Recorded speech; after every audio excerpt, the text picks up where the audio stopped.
an interesting point there about apathy. And I think that's one thing that can be challenging in personal training. There are elements to the job which are quite rote, that are just repetitive. It's like you take a pin, you put it further down in the stack, you're observing very similar movement patterns again and again and again. How have you found trainers can remain engaged and excited about the process of personal training? Yeah.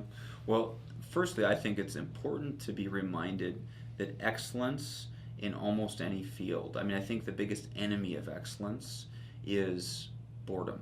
I mean, that is the enemy. I don't care if you're practicing as a jazz musician. I don't care what the field is, what the endeavor is. You have to stave off boredom, because it is constant practice, rehearsal, preparation that allows us to be excellent. And frankly, that's what a personal trainer has to do. Is they're going to go through the same scenario over and over and over and over. So you have to remind yourself that a mark of a professional is you can still perform even though you may be bored or you may feel like this is routine. And the other thing is having the empathy to put yourself in the client's shoes, that you may have trained 10 people today, and you maybe have done this for 10 years, but that client in front of you, this is their only workout of the week. This is the only 30 minutes they have with you. You have the opportunity to be the most enjoyable, rewarding, engaging 30-minute period of that client's entire day. And it sounds like a silly analogy, but Michael Jordan used to say, when asked, how do you put so much effort into both sides of the ball, offense and defense, night in and night out? And he just said, hey, I know that every night, in an NBA season's a long season, 72 games, somewhere around there. I actually don't know that. It's a long season.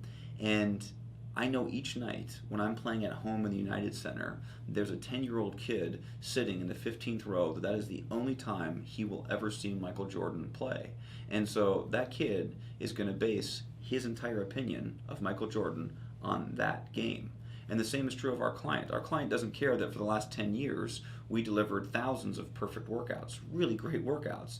They care about that 30 minutes. So we just need to have an awareness that the only thing that matters is that 30-minute period. We always say it's one rep, one set, one client. I mean, that's the only way you can grow a business, is one rep at a time, one set at a time, and one client at a time. So I think we need that reminder. And then lastly, I think the best way to stave off any type of mental boredom is frankly learning. So I've told you this before, but I think the best way to foster passion is just to throw yourself into some learning. So I know for me, if I'm getting bored of some particular element of exercise or of the business as a whole, I'll just go deep on that particular element. So I just bought a textbook on human anatomy, and it was recommended to me from a colleague, and every Saturday I'm just reading 1 hour of that textbook, and my goodness, my passion for some of the anatomy has completely re-engaged. And so whatever topic I read on, it's like my passion for that area grows. And I'm telling you, that could be taking a HITuni course. Honestly, I lived through that 3-4 years ago. It could be reading Ellington Darden's new book. It could be reading something by Ken Hutchins. You name it. When I read any of this, my passion for that grows, and I'm excited to get back into sessions with clients. And then maybe related to that is a passion for our own workouts. We tell all of our staff that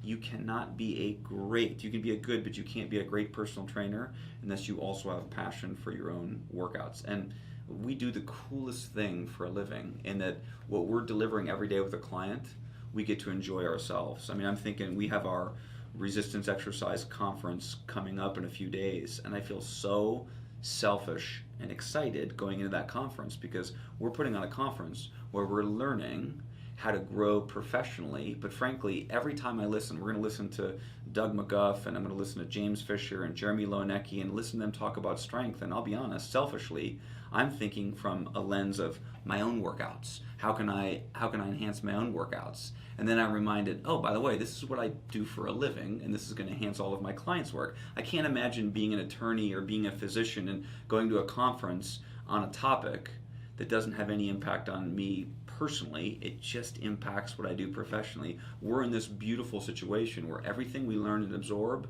can be applied to improving ourselves and our own workouts, but also growing professionally. And it's rare that you get to do that.